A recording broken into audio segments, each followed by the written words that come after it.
Hello friends, welcome back to my channel. আজকে আপনাদের সাথে আমি শেয়ার করতে চলেছি একটি ভেরি সিম্পল রেসিপি, যেটি হচ্ছে একটি শাক। আমার বাগানে এই শাক প্রচুর পরিমাণে হয়। এই শাকটা দেখে চিনতে পারছেন কি না, এটা হচ্ছে ছাঁচির শাক। খুব মিষ্টি শাকটি বাগানে প্রায় তোলা হয়। আজকে মালি বাগান পরিষ্কার করতে গিয়ে আজকে আমায় এই শাকটি তুলে দিল। দেখতেই পাচ্ছেন শাকটি আমি পরিষ্কার করে রেখেছি। এর আরও লম্বা ডাল হয়, সেই ডালটা আমি কেটে দিয়ে শুধু আমি পাতার দিকটা নিয়েছি, আর পাতাই নিয়েছি। এই পাতাটা আমি মিহি করে কুচিয়ে দেব। আর শুধু সিম্পল এই রসুন দিয়ে এই রেসিপিটি আমি বানাবো। তো শাকটি আমি ইউজুয়ালি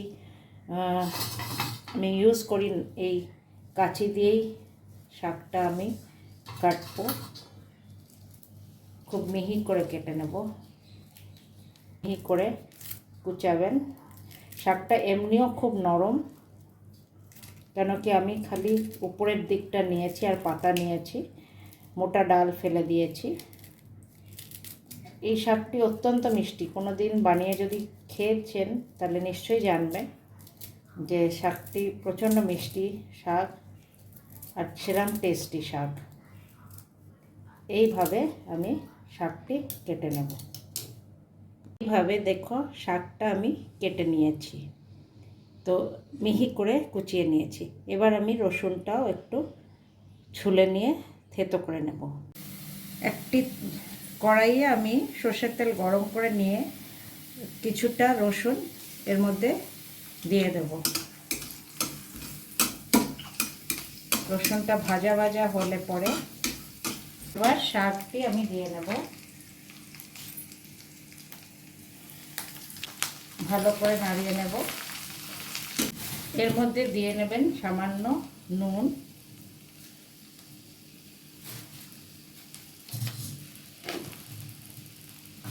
আর একটি কাঁচা লঙ্কা ভেঙে দিয়ে দেব।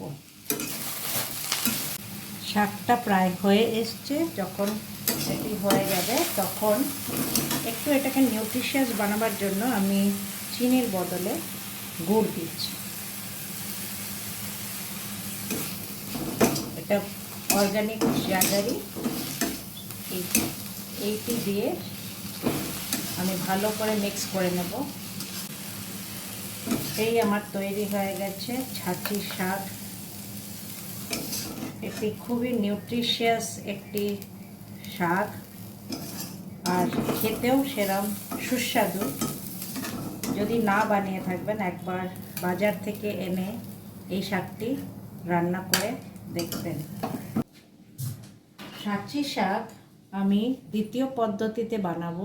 ছাঁচি শাক এভাবে মিহি করে আমি কুচিয়ে নিয়েছি।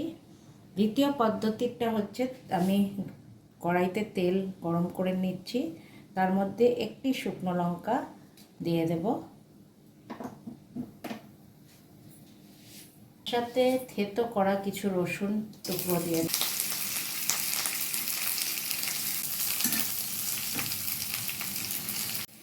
পেঁয়াজ লাল লাল ভাজা হয়ে গেছে। এবার আমি শাকটি দিয়ে দেব।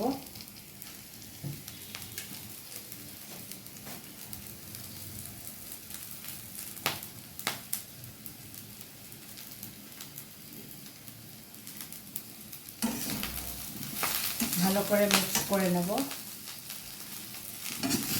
শুকনো শুকনো আছে, আমি তাই একটু জলের ছিটে দিয়ে নেব।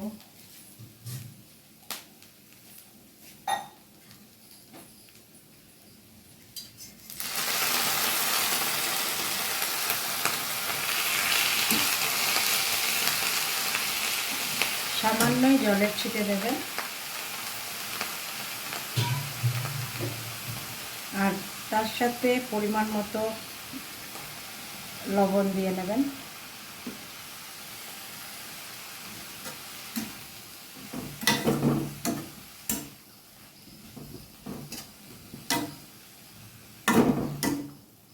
লবণ প্রথমে কমই দেবেন, কেন কি শাকটা যখন মজে আসবে লবণের ভাবটা তখন বোঝা যাবে। তখন বুঝে দরকার হলে আর একটু লবণ দেবেন। শাকটি ভালো ভাজা ভাজা হয়ে গেছে, এবার এর মধ্যে সামান্য মিষ্টি দিয়ে নেব। আর একটু ভাজা ভাজা হলে এবার আমি নামিয়ে নেব। ছাঁচির শাক হয়ে গেল। এই আমার তৈরি হয়ে গেল দ্বিতীয় পদ্ধতিতে ছাঁচির শাক। দ্বিতীয় পদ্ধতিতে ছাঁচির শাক তৈরি হয়ে গেছে গাইস। আশা করি এই পদ্ধতিতেও আপনাদের এই শাকটি খুবই ভালো লাগবে। So by friends, stay tuned.